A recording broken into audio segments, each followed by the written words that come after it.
Welcome to MiConvert. In this tutorial, I will show you how to convert MA files to 3ds format, completely free and online.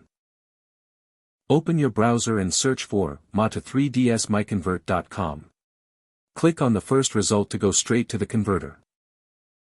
You are now on the MA to 3ds converter page. The interface is clean and easy to use. Let's upload a file. Click the Choose File button. A file picker will open. Select the MA file you want to convert, then click Open. Your file is loaded and ready. You can see the file name, size, and destination format. Click Convert now to start the conversion. The conversion is in progress. You can see the progress bar moving. This usually takes just a few seconds. Done. Your file has been successfully converted. Click Download to save the 3ds file to your computer. That's it.